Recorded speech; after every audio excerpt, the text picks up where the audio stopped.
Dear Patriots, before the news starts, please subscribe to our patriotic channel by clicking the subscribe button. Give us a thumbs up to this video. Don't forget to leave your opinion below in the comments section. Share the news on Facebook and Twitter so you friends see it. Thank you.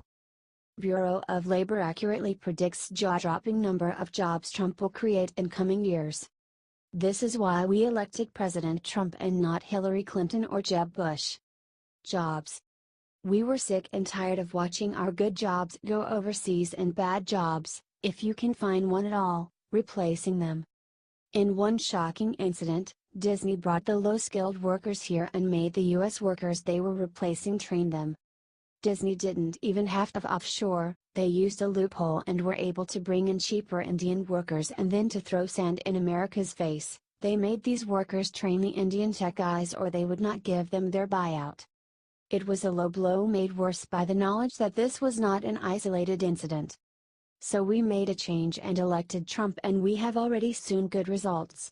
Based on new government projections, we are about to go from good to great.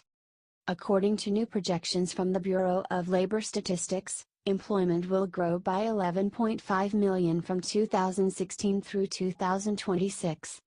From 156,100,000 to 167,600,000 jobs, an increase of 0.7%, which beats out the 0.5% growth seen from 2006 through 2016. The Bureau also predicted that GDP will rise at an annual rate of 2% for the next 10 years, a huge jump from the 1.4% growth rate in the last decade. This is great news, but it gets even better. When Congress finally gets their act together and passes tax reform, we will see the numbers skyrocket. The projected figures for job creation over the next decade is a good indication that President Trump's current policies are having a net positive effect on the U.S. economy, said Alfredo Ortiz, president and CEO of the Job Creators Network, told the Free Beacon. Recent walkbacks of intrusive government regulations are freeing up the ability of businesses, big and small, to expand and become a stronger economic root of their communities. Current efforts to pass small business and middle-class tax cuts will advance this trend even further, allowing Main Street to once again become the driving force of the American economy. But wait, it gets even better. According to the projections, one industry will see a decline in jobs and wages: government. Can you believe it? Off the charts private sector growth and a decline in government jobs and wages. That's what happens when you elect the right man for the job.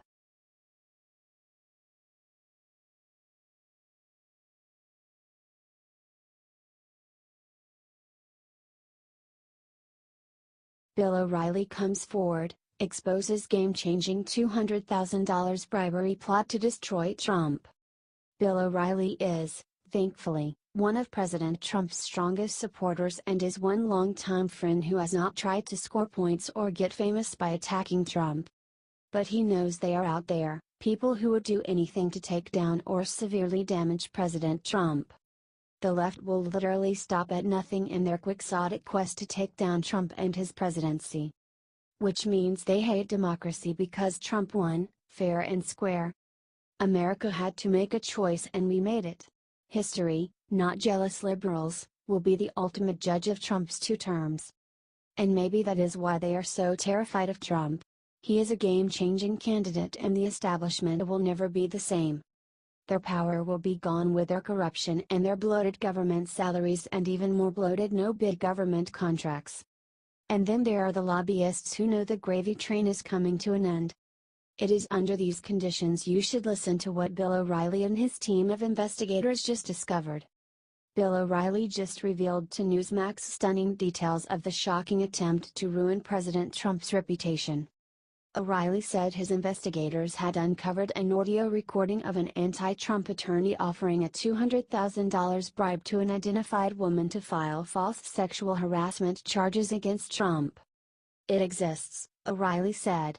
We have urged the person who has the tape to hand it over to the U.S. attorney, because my investigative team believes there are 3 separate crimes on the audio tape. Yes, we want this sick plot and the sicker plotters to face justice. Good work, Bill. It's related to my situation, O'Reilly added, and when the tape emerges, you will see why. I can't say any more than that, but it is related to my situation. Share this if you support President Trump against these scandalous and illegal attacks.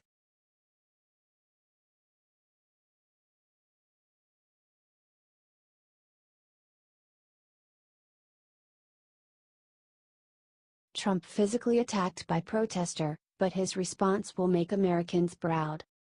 Donald Trump was attacked today by a man named Ryan Clayton, according to CNN. But Trump didn't even give the protester a second thought. Trump is treason.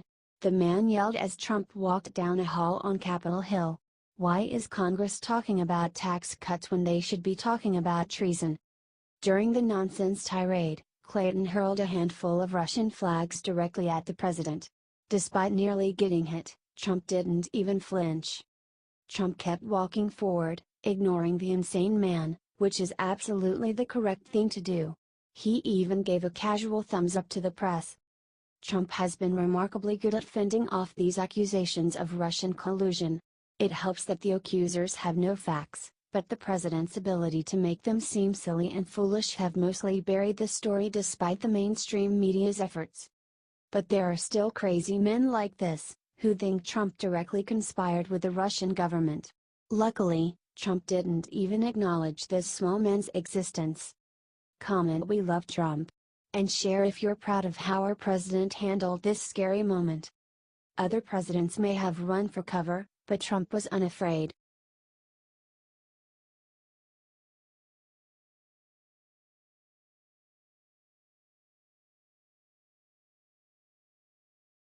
Sarah Sanders sets internet on fire with brutal forward response to Jeff Flake's resignation speech attacking Trump.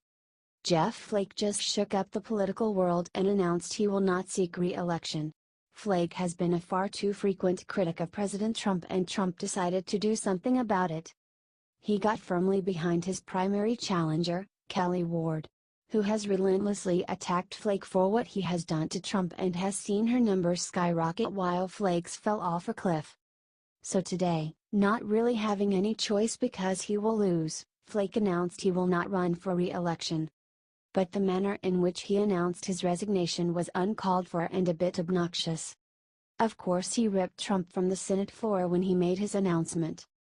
Flake actually said this on the Senate floor about the sitting President of the United States of America.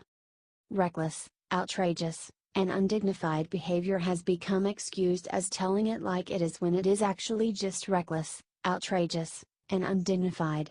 And when such behavior emanates from the top of our government, it is something else. It is dangerous to a democracy.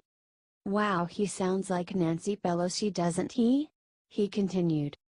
None of these appalling features of our current politics should ever be regarded as normal. We must never allow ourselves to lapse into thinking that is just the way things are now.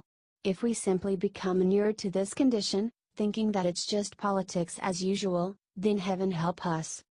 Flake went on and continued to hammer at Trump in his sky is falling way and blamed him for basically everything wrong in America. Most senators, including John McCain and Bob Corker, rose and gave Jeff a standing ovation, although we aren't sure if they were cheering his resignation or his Trump bashing. The media of course descended on White House Press Secretary Sarah Sanders demanding a reply from Trump. She said she hadn't spoken to Trump about the big resignation and then glared into the cameras and finished off the carcass that is Jeff Flake's political career with a brutal one-liner. Based on the lack of support that he has from the people of Arizona, it's probably a good move. Probably a good move, the absolute perfect four-word response: classy, funny, on point, and above all brutally honest. Good job, Sarah. Jeff Flake's political career is over. Trump won again.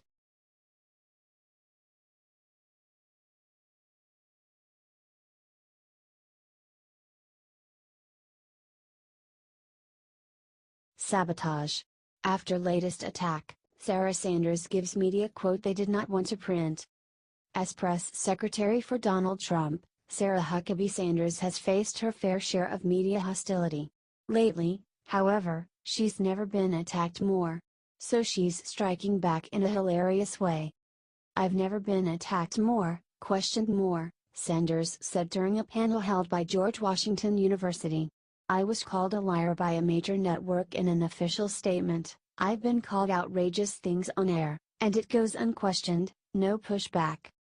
I do think that there is a greater sense of hostility that I've seen in this administration than in previous, and I think that you see them reflected in the numbers, in the coverage," said Sanders. If you compare that to the first 9 months of the Obama administration, it was 40 to 60, so for people to pretend like there isn't a greater sense of hostility toward this administration, I think, would be to ignore real facts.